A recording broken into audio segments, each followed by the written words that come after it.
Hi, welcome to the Gamesplainer. I'm Jeff the Gamesplainer, and today I'm gamesplaining Between Two Cities.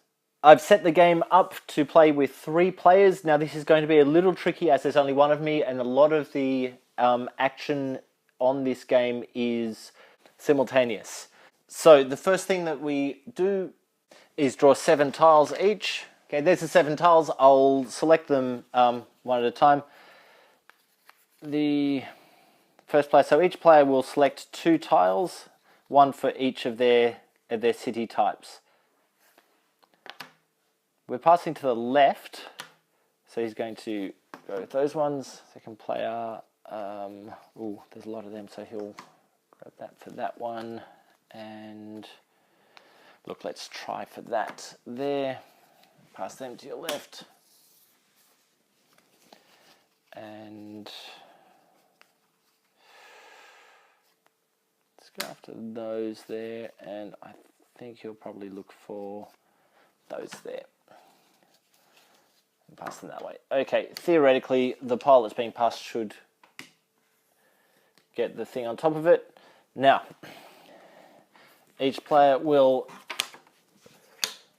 have a look at the cards and see where they're going to actually place them. So these 2 guys are going to go after some houses, which pushes that way and pushes that one that way. He'll go after a line of them. I'll put them up this way so we can see what's happening.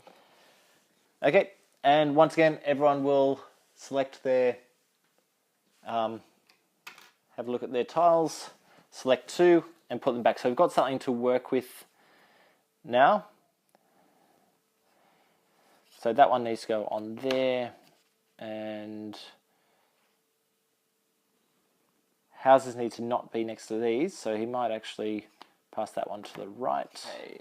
This player, once again, he can throw that one towards that, because you need a lineup of 4 of those guys.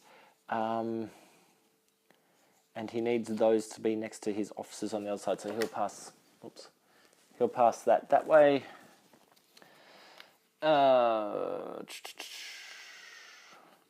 Okay, having some greenery is probably not a bad idea with all those houses.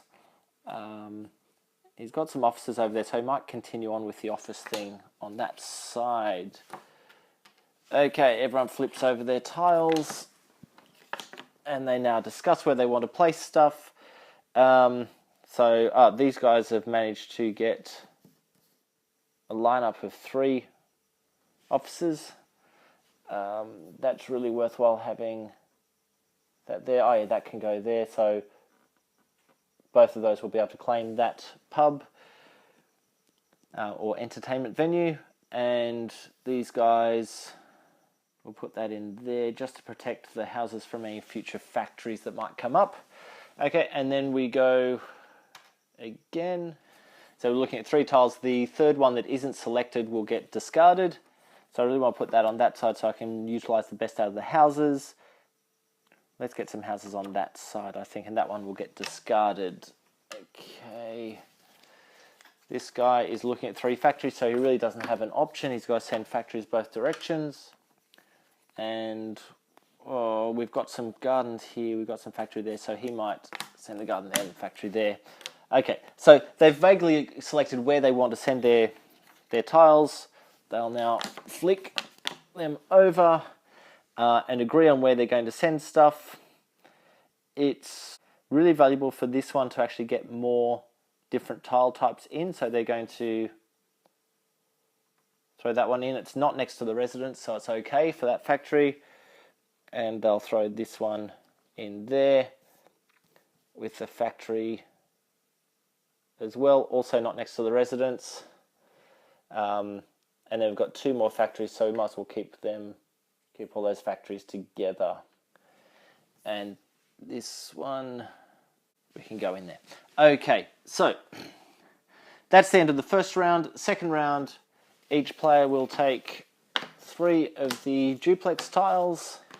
Okay, what do we got going on here? So the one on this side really needs this one to complete their lineup of the yellow buildings to get the full value out of that one. And this side could use one of these to maximize the value on the houses. So that's probably the best one to go with. So he'll go with that. Discard the other one. The city at the top there is going after the red buildings, so it's worthwhile grabbing one of them. He's got a whole bunch of factories, so he might throw that one towards that. That's just in the wrong spot, so that's not going to be any help to him. This one, however, might be... that's also in the wrong spot. That's a tough one. Now, he might go that one and throw the other one out. And then these guys on the right-hand side... I don't really need that. That guy's going for the pub, so I might throw this one on that side. So having that extra garden would probably be best here. So he'll go with that. Okay, everyone flips over their cards and we place them. So this guy definitely needs to get this one in line with those, and he might as well throw that in that way. So you'll notice that I'm having to make decisions pretty much beforehand. What will normally happen during a game, the players will discuss what they're doing and put the pieces down accordingly. So if I throw that one there and that one there, that stays within our 4x4. And then finally these guys are left with these ones. So I really need to place that one there or there. If I go there, this one would need to go there. Just gotta watch out for that factory. I could swap that over. Yeah, that'll be best. So I've got my continuous garden area. I've got these two guys. They need to get next to some pubs for some extra points. So if I can get a couple of pubs in, that might help. Yes, okay. So, and then finally we get another 7 tiles. So if I've skipped forward on the video and you haven't seen me place everything, just deal with it. I kind of want you to see how the scoring plays out on this game. So I'll probably jump over part of it with the editing.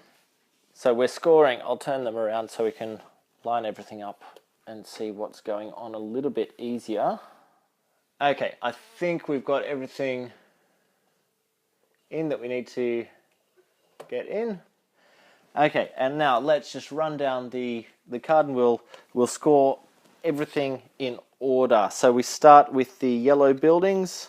The purple city has managed to get a lineup of all 4 of the yellow buildings, which is worth 16 points, and this extra guy sitting up here is worth another 2. The white city only has 1 yellow building, so that's only worth 2 points to him. And the orange city has no yellow buildings, so he's still on 0. Then we move to factories. Okay, purple has 1 factory, white has 2 factories, orange has 1, 2, 3, 4, 5, 6 factories. So orange will get 4 points per factory, so that's worth 24 points to him. White gets 3 points per factory, so that's worth 6 points to him. It's on 2, so that pushes them up to 8. And purple had only the 1 factory, which is only worth 2 points. Then we move to the entertainment or red buildings.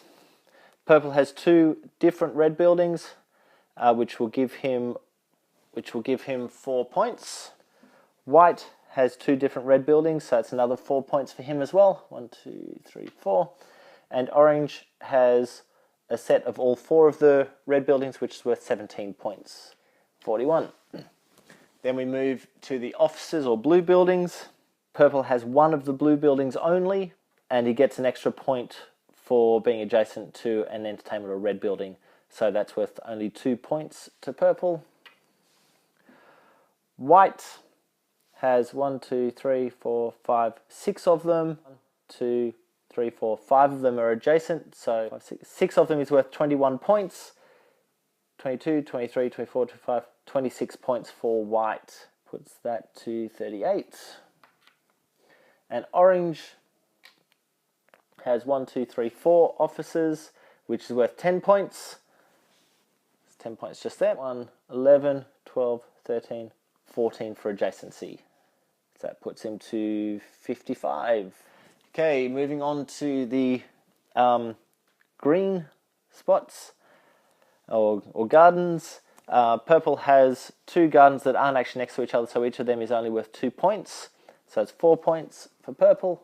1, 2, 3 gardens next to each other, which is worth 12 points for white. And orange has no greenery, so he stays where he is. And finally, the houses. Now, each house is worth whatever other types are in there. So let's go with purple. Purple has yellow, green, grey, red, and blue, which is all 5 of the other types. So every house he has is worth 5 points. 1, 2, 3, 4 houses, that's worth 20 points.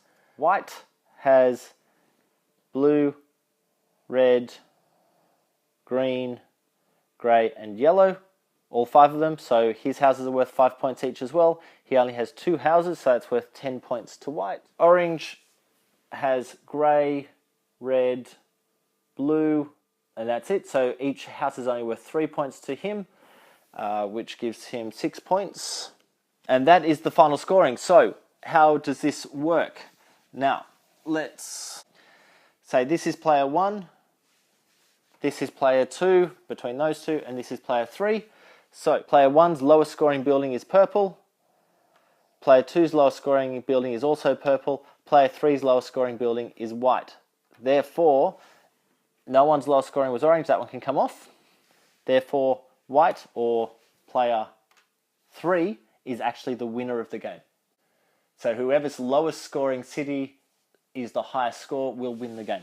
Okay, I hope that's given you a better idea of how Between Two Cities plays and how it's scored. I hope it helps you get Between Two Cities to the table. If you have any comments or suggestions, please write them below. If you have any games that you wish to be Gamesplayed, please shoot me an email at thegamesplainer@gmail.com. Follow me on Instagram and Twitter at thegamesplainer to see what games I'm playing. Subscribe to my videos to keep up to date with the games that I'm gamesplaining. And until next time, enjoy gaming.